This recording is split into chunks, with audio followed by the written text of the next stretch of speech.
Hello everyone, it's me, Jing, at welcome na naman sa isang video ng aming paglalayas. Ayan! Tatay, sama ko. Siyempre naman, ikaw pa.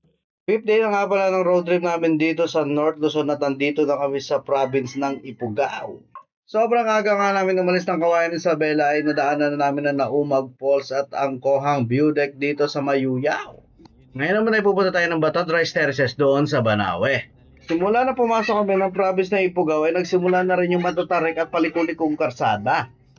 Dahil first time ko nga makadaan dito, ayan, sobrang ingat talaga ako at focus sa pagdadrive.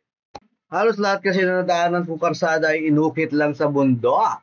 Kaya lagi itong may katabing bangin at saka merong katabing bundok. Ang maganda talaga dito sa mga karsada ay lahat ay simento na at saka yung mga gilid na malapit sa bangin ay meron na ring mga harang.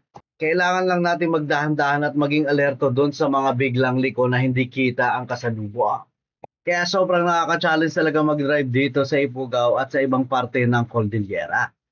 Galing ng Mayuyaw papuntang Banawe, madadaanan natin ang kanto ng papuntang Batad. At isa talaga ang Batad Rice Terraces na gusto naming ipakita sa aming tanay at tatay. Alam naman natin na ang Batad Rice Terraces ay sikat na sikat at dinarayo talaga ng mga turista dito sa Banawe. Kaya hindi na natin palalagpasin ang pagkakataon na itong naipakita to kay nanay at tatay tsaka sa dalawa kong anak na first time din makakarating dito. Medyo may edad na rin kasi ang aking mga magulang kaya hindi natin alam kung makakabalik at makakapag-road trip ulit sila dito sa Banawe.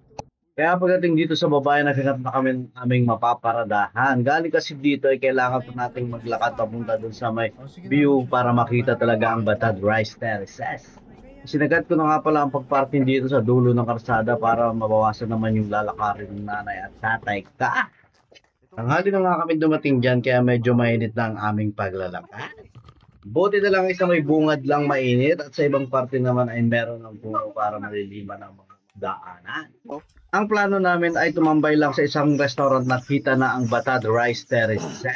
At dyan na rin kami magtatanghalian habang nakatingin sa magandang view.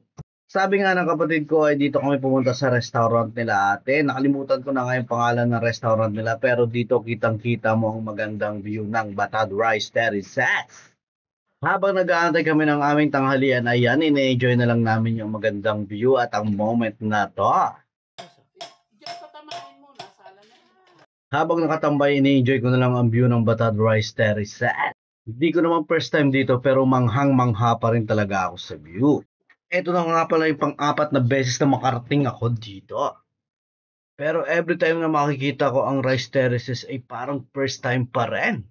Yung mga unang punta ko dito ay nababa pa kami dun sa may village. Pero ngayon ay dito lang kami sa taas kasi kasama namin ang nanay at tatay ka. Plus ang dalawang anak ko na bubuhatin pababa doon. Kaya dito na lang kami sa may restaurant. Titirigan na lang namin ng magandang view dito hanggang sa Masawa.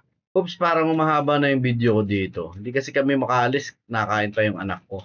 Sige lang anak, kain lang ng kain. Hihintayin ka naman namin basta ubusin mo lang yung kanin. Kaya siya, kung ang lugar na to ay gusto mo marating, ano pang hinihintay mo? Di mag-road trip ka na rin. Hindi naman masasayang ang gas at ang biyahe mo dito dahil sulit na sulit ang magandang view. Yun ah! Maraming salamat sa mga nanonood. Yun lang.